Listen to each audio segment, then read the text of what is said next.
തുടക്കത്തിൽ ഞാൻ പറയുവാണ്, ഞാനൊരു വലിയ ചിത്രകാരിയൊന്നുമല്ല. പക്ഷേ എനിക്ക് ഭയങ്കര ഇഷ്ടമാണ് ചിത്രം വരയ്ക്കാൻ.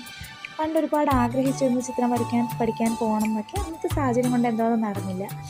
ഇന്നിപ്പോൾ ഇതൊക്കെ നമുക്കിങ്ങനെ സോഷ്യൽ മീഡിയ ഒക്കെ ഉള്ളത് കൊണ്ട് തന്നെ ഇങ്ങനെയുള്ള കാര്യങ്ങളൊക്കെ ചെയ്യാനായിട്ട് പറ്റുന്നുണ്ട്. എൻ്റെയൊക്കെ ചെറുപ്പത്തിൽ ഇന്ദ്രൻസ് എന്ന് പറയുന്ന പേര് കേൾക്കുമ്പോൾ തന്നെ നമുക്ക് ചിരി വരുന്നൊരു ആളായിരുന്നു.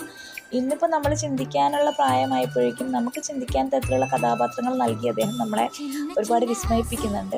എനിക്ക് വളരെയധികം ഇഷ്ടമുള്ള ഒരു നടനാണ് അദ്ദേഹം. അതുപോലെ തന്നെ മധുബാല, അവരെന്ന് പറയുന്നത് വളരെ കുറച്ച് ചിത്രങ്ങളെ മലയാളത്തിൽ ചെയ്തിട്ടുള്ളൂ എങ്കിലും ചെയ്ത ചിത്രങ്ങളിലെ കഥാപാത്രങ്ങളൊക്കെയും നമ്മുടെ മനസ്സിൽ വളരെയധികം ആഴത്തിൽ പതിഞ്ഞിട്ടുള്ളവയാണ്. യോദ്ധ, ഒറ്റയാൾ പട്ടാളം, പിന്നീട് റോജ മൂവി, അതൊക്കെ നമ്മുടെ മനസ്സിൽ നിന്ന് പോകത്തില്ല. അപ്പോൾ എൻ്റെ ഒരു ചെറിയ ശ്രമമാണ് ചിന്ന ചിന്ന ആസൈ എന്ന് പറയുന്നൊരു പുതിയ മൂവിയുടെ ഒരു പോസ്റ്റ് ഞാൻ വെറുതെ ഒന്ന് ക്രിയേറ്റ് ചെയ്തതാണ്. അപ്പോൾ ഇഷ്ടമായിട്ടുണ്ടെങ്കിൽ നിങ്ങളൊന്ന് ലൈക്ക് ചെയ്യുക, കമൻറ്റ് ചെയ്യുക.